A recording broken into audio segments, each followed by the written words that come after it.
štai mes ir atėjome prie paskutinės dalies. Ir norėčiau, kad ta dalis būtų tokia apibendrinanti ta prasme, kad jinai suteiktų kaip ir tokį atsakymą. Kaip matome, savęs ieškojimo galimybių yra iš tiesų nemažai. Yra visokių būdų ir tikrai tas psichologinis žmogaus konstruktas jis yra iš tiesų labai sudėtingas. Tam mes turime tiek daug įvairių ir teorijų, ir metodų, ir terapeutų, ir ekspertų, ir specialistų. Bet pati idėja yra, kad išėjimas iš to įsivaizduojamo nuosprendžio, jisai yra. Tiesiog reikia žinot, kaip teisingai eiti link to. Man asmeniškai patiko ne naujos idėjos, ne naujos kūriamos teorijos, kurias aš pilnai palaikau ir manau, kad vienas kitą labai papildo. Ir manau, kad tai turi būti ir mes turim ieškoti jų sintezės. Bet toks kaip fundamentas, ant ko aš asmeniškai norėjau pastatyti tą paiešką ir atradimą ir tyrinėjimą,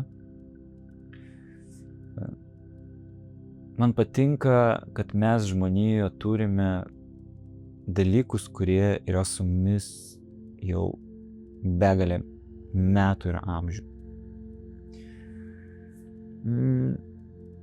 Šitos dalykus mes galime rasti visokiose dvasinėse praktikose, galime rasti, nežinau, religijose, istorijose. Bet kai tu panagrinėji tą išmintį tenais esančią, tu gali labai nustebti. Ir aš susidūriau su metodu, kuris nagrinėja žmogaus prigimtį, remiantis vedų šaltiniais, kurie teigia, kad žmogus turi tam tikras savo vidinės prigimtis, kurios su juo ateina, kai jis gimsta, ir jos niekada nesikeičia. O toks, kaip pasakyti, pagrindas žmogaus susideda iš tų dalykų ir jis turi kažkokią tą prigimties gyslelę, kuri lydi į visą gyvenimą. Ir man buvo labai įdomu per tą analizę suprasti, ar tai yra tiesa ir ar aš iš tiesų, nes man lygtais atrodo, aš keičiuosi eigoje. Bet benagrinėjant aš supratau, kad tam tikri fundamentai, jie ir yra fundamentai. Jie niekada ir nepasikeitė manyje. Ir savotiškai šitas metodas yra labai supaprastintas. Žmogus gali būti 4 laukuose. Tokie pagrindiniai laukai, kuriuos sueina, sakykime, paletė tų įvairių darbų, bet toks grubiai kategorizuojant yra 4 kategorijos.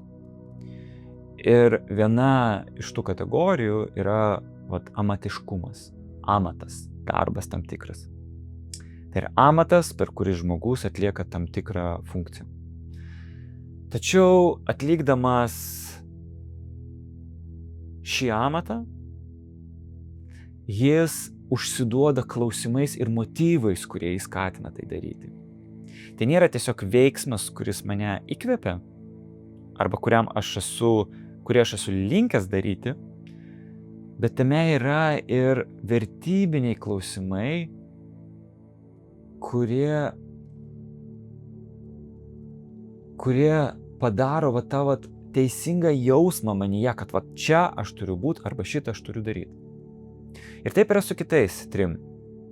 Žmogus gali būti verslus, bet iš tos pusės, kad jis gali norėti operuoti esamais resursais šitam pasaulyje. Jis mato tos resursus kaip galimybės, kuris irgi turi savo vertybės ir atsako į savo klausimus ir savaip supranta prasmę.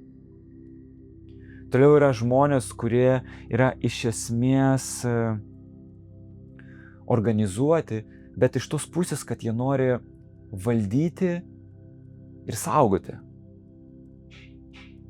Tai yra žmonės, kurie dirba valstybinėse įstaigose. Tai yra tam tikra rūšis žmonių, kurie mato įdomumą, mato prasmę tame, kad jie operuoja žmonėmis, operuoja galimybėmis, operuoja kažkokiais socialiniais aspektais.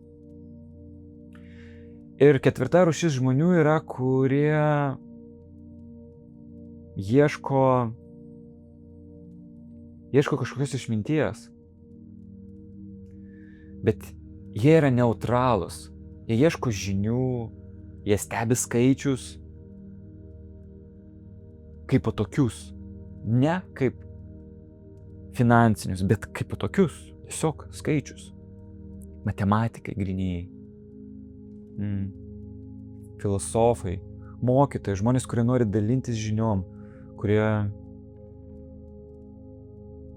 nori tokiu būdu prisidėti prie visuomenės. Ir va šitie pagrindai, jie pas kiekvieną žmogų yra išreikšti.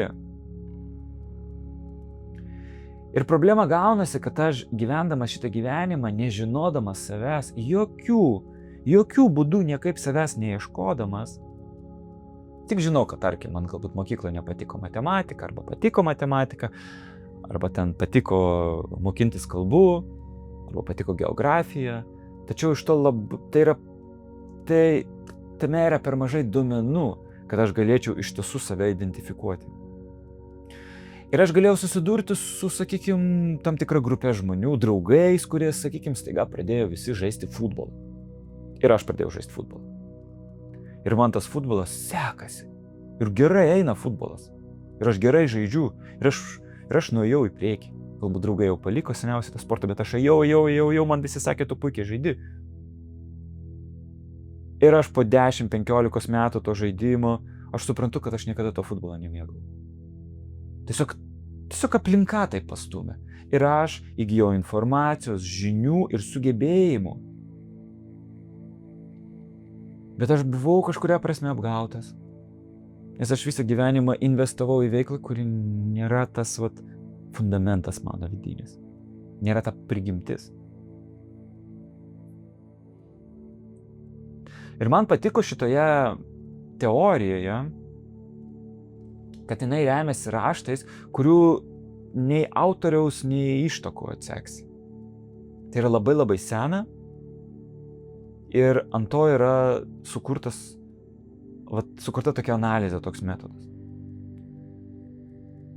Papildomai, kiekvienas žmogus, mes galime pastebėti, kad, ne visi žmonės įsikvėpia kraut pinigus. Arba ne visi žmonės įsikvėpia nieko neturėti, bet turėti nuostabų savo meninių kūrinių portfolio. O kažkas įsikvėpia to, kad jis turi didelę patirtį, sakykime, chirurginę patirtį ir yra išgydęs nemažai pacientų. O kažkas mato vertė tame, kad jis mokslinių darbų yra prirašęs. Ir tie visi dalykai, jie pakankamai yra skirtingi. Taip, mes gyvename sistemoje, kurioje reikia turėti pinigų, už viską reikia sumokėti, reikia kažką nusipirkti, reikia pavalgyti. Mes operuojame ir funkcionuojame per monetizaciją. Tai yra normalu. Ir dažniausiai visiems nepakanka. Bet kadangi visiems nepakanka, tai nėra faktas, kad visiems reikia pinigų iš esmės. Ne. Kiekvienas turi tą komforto ribą, kurios jam ir pakanka ir kurios jis nori. Žmogus, kuris yra verslus, kuris nori operuoti resursais, tai jam pinigai yra nebūtinai šio pasaulio funkcionavimo įrankis, priemonė. Jam tai yra priemonė kaip resursas, ko galima veikti, kurį galima parduoti, investuoti, išimti, įdėti. Jis veikia jame. Jis galbūt turi daugiau, negu jam reikia. Bet jam patinka tame būti, jam patinka apie tai mąstyti, jam patinka galvoti, ieškoti sprendimų, kurie yra susijęs su pinigais. Bet kiekvienam iš mūsų tų pinigų reikia. Bet ne kiekvienas iš mūsų nori pinigus naudoti kaip įrankį savo darbe. Todėl labai svarbu atskirti, kad kiekvienas turim kažkokią vertę. Kad kiekvienas iš mūsų suvokiam tą vertę ir turtą skirtingai. Aš pažįstu menininkus, kurie yra finansiškai neturtingi. Jie neturi pinigų. Jie kažkaip išgyvena, faktas. Bet jie nesijaučia vargšai. Kodėl? Nes jeigu jie ir gauna kažkokius pinigus, jie viską investuoja į savo kūrybą. Ir jie džiaugiasi tuo, kad jie turi portfolijų, kad jie daro parodas ir ten gali pateikti ir parodyti savo tikrai turtą. Aš pažįstu sportininkus, kurie irgi su pinigais elgiasi specifiškai. Jie juos investuoja į save. Jie valgo brangiausią maistą, perkasi specifinius rūbus, žodžiu, maksimaliai investuoja į save ir nelabai turi tų pinigų, jie niekur neinvestuoja tų pinigų išskyrus tik į save. Nes jų turtas yra tas sportas. Jie pasirenka neatlikti kažkokio darbo, bet pasirenka atlikti treniruotę. Jiems yra svarbu jų pasiekimai ir augimas šitame aspekte. Aš taip pat pažįstu žmonės, kurie viską atiduoda dėl to, kad aplink save kurtų kažkokias bendruomenės. Nes jie yra gyvi bendruomenės, žmonėmis bendravimu. Todėl grubiai tariant, kiekvienas žmogus taip pat turi savo suvokimą to turto, tos pilnatvės. Ir tai galima savyje atrasti. Ir jeigu mes žmonės atrandam savo tą fundamentalų nekintantį vienetą, mano prigimties vienetą, kuris gali atspindėti tą darbą, kurį aš turiu atlikti, ir prie to mes pridėsime savo irgi prigimtinį suvokimą, kas yra turtas ir kas man yra svarbu, suprasdami, kaip teisingai aš turiu